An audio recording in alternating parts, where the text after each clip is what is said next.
বিসমিল্লাহির রহমানির রহিম। উপস্থিত আজকে এই সভার প্রধান অতিথি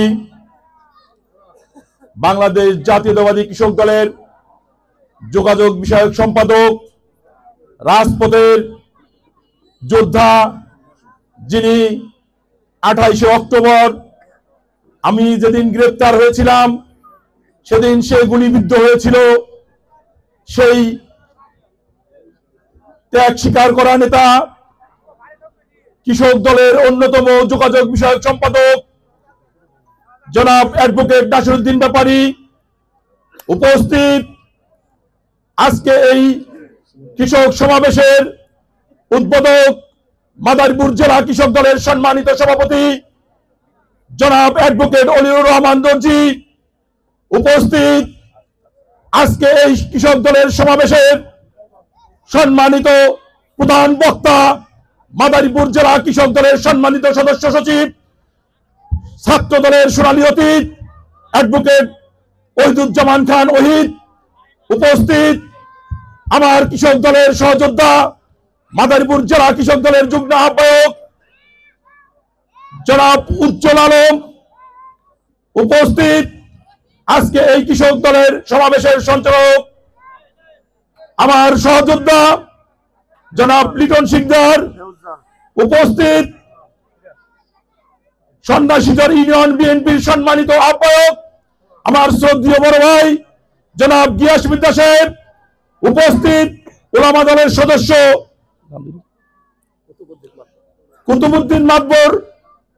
উপস্থিত আমার শিবচর উপজেলা কৃষক দলের যুগ্ম আহ্বায়ক বৃন্দ ও শিবচর পৌরসভা কৃষক দলের সম্মানিত সভাপতি সন্ন্যাসীচর ইউনিয়নের কৃষক সমাবেশ মুরব্বিয়ানগণ, আসসালামু আলাইকুম। বক্তব্য যা দেওয়ার আমাদের প্রধান অতিথি উদ্বোধক প্রধান বক্তা দিয়ে গেছেন। আমি শুধু তারেক রহমানের দুইটি বার্তা আপনাদের কাছে পৌঁছে দেব।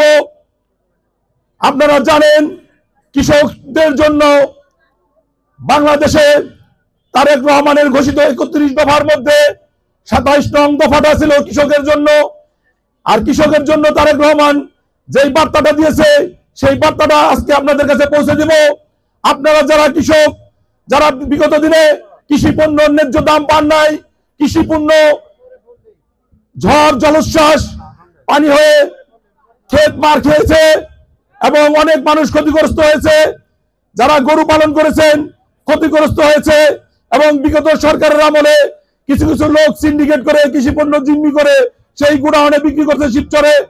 ভাইরা আমার, সেই দিক আলোকিত করে আপনাদের সামনে দুইটি কথা রাখবো। কৃষক ভাইদের জন্য তারেক রহমান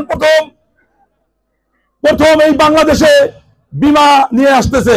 যদি কোনো কৃষক শস্য ফলন উৎপাদন করতে গিয়ে কোনো ক্ষতির সম্মুখীন হয় তাহলে বীমা সবকিছু বহন করবে। এটা 31 দফার মধ্যে 27 দফায় যেই উল্লেখ করা আছে কৃষকদের জন্য, আপনাদের জন্য এই সুসংবাদ তারেক রহমান নিয়ে আসতেছে। এবং যারা পশুপালন করবেন সেই পশুপালনেও বীমা হবে। সেই বীমার বিনিময়ে যদি কোনো পশু মারা যায় কিংবা ক্ষতিগ্রস্ত হয় সেটা বীমা বুঝবে। কারণ আপনারা আগামীতে খেতে শস্য ফলন করবেন, তাতে আপনাদের কোনো ঝুঁকি থাকবে না। পশু পালন করবেন, আপনাদের ঝুঁকি থাকবে না। ভাইয়েরা আমার, এই দুইটা সংবাদ আপনাদেরকে পৌঁছে দিলাম। আপনারা জানেন 1979 সালে শহীদ রাষ্ট্রপতি জিয়াউর রহমান যখন খালকরণ কর্মসূচি গ্রহণ করেছিলেন, সেই খালকরণ কর্মসূচির মধ্যে সর্বপ্রথম কৃষকের অধিকার দিয়ে গেছেন, কৃষককে মূল্যায়ন করে গিয়েছেন। সে বলেছিলেন কৃষকের ভাগ্য পরিবর্তন হলে এদেশের মানুষের ভাগ্য পরিবর্তন হবে। সেই জন্য 1979 সালে খাল খননের মাধ্যমে এদেশে কৃষকের ভাগ্যের উন্নয়ন সেই প্রথম তুলে ধরেছিলেন। ভাইরা আমার, সে বলেছিলেন যে এই জেলায় কৃষকরা যত বেশি শস্য উৎপাদন করবে তাদের খাদ্য চাহিদা মেটানোর পরে অতিরিক্ত খাদ্য শস্য বিদেশে রপ্তানি করে সেই জেলার ভাগ্য উন্নয়ন করা হবে।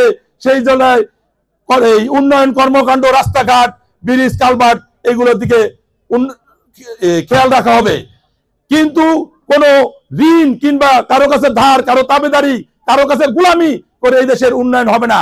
এদেশে উন্নয়ন করবে কৃষক তার শস্যের মাধ্যমে উৎপাদন করে খাদ্য ঘাটতি মিটাবে এবং অতিরিক্ত খাদ্য রপ্তানি করে এদেশের উন্নয়ন হবে, কোনো ঋণ বা অন্য কিছু করে নয়। ভাইয়ের আমার, সেই লক্ষ্যে এই দেশের কৃষক যখন শস্য ফলিয়েছিল, সেই শস্য এদেশের মানুষের চাহিদা মিটিয়ে পরে নেপালে কিছু রপ্তানি করেছিল। ভাইরা আমার, যাই হোক ভাই, আমি আমার বক্তব্য দীর্ঘায়িত করব না, শুধু তারেক রহমানের আরেকটি কথা বলবো। আপনারা বিগত 15 বছরে কেউ ভোট দিতে পেরেছেন? ভোট দিতে পেরেছেন? ভোট দিতে পারেন নাই। তারেক রহমানের কথা, আগামীতে ভোট যার ভোট সে দিবে, যাকে খুশি তাকে দিবে। যদি মনে হয় ধানের শীষে ভোট দিলে দেশের মানুষের মঙ্গল হবে, তাই ধানের শীষে দিবে। ভাইরা আমার, আরেকটা কথা, যারা এই 15 বছরে দিনের ভোট রাতে করেছে, ব্যালট পেপার গুটিয়ে বাক্স ভরেছে, তাদেরকে চিহ্নিত করতে হবে এবং তাদেরকে চিহ্নিত করে আইনের আওতায় আনতে হবে।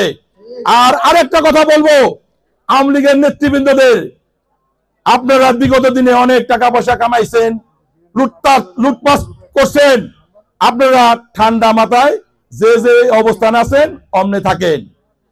আবারও নতুন করে খবরদারি করার জন্য কারো সাথে হাত মিলিয়ে যদি কোনো কিছু করার চেষ্টা করেন, তাহলে আমরা তা মেনে নেব না, আমরা তার জবাব দেব। যদি কোন রকম কারো সুযোগ সুবিধা নিয়ে বিএনপি নেতৃবৃন্দের সামনে যদি কোনো খবরদারি করতে চেষ্টা করেন, তাহলে পরিণাম ভালো হবে না। আর আরেকটা কথা বলি, যে আগামীতে তারেক রহমানের বার্তা পৌঁছে দিয়ে জনগণ যেন ভোট দিতে পারে, তার নিজের ভোট নিজে দিবে, দিনের ভোট দিনে হবে, যার ভোট সে দিবে। এই আহ্বান ব্যক্ত রেখে আমি আমার সংক্ষিপ্ত বক্তব্য শেষ করছি। খোদা হাফেজ। বাংলাদেশ জিন্দাবাদ। শহীদ জিয়া অমর হোক। খালেদা জিয়া জিন্দাবাদ। তারেক রহমান দিনের বেশে আসবে ফিরে বাংলাদেশে। আর আমাদের নেতা জনাব হাসান জাবির তুহিন এবং শহীদুল ইসলাম বাবুল ভাইয়ের পক্ষ থেকে আপনাদেরকে শুভেচ্ছা জানিয়ে আমি আমার সংক্ষিপ্ত বক্তব্য শেষ করছি। আসসালামু আলাইকুম ওয়া রাহমাতুল্লাহি ওয়া বারাকাতুহু। আজকের সমাবেশ এখনই সমাপ্ত ঘোষণা করা হলো।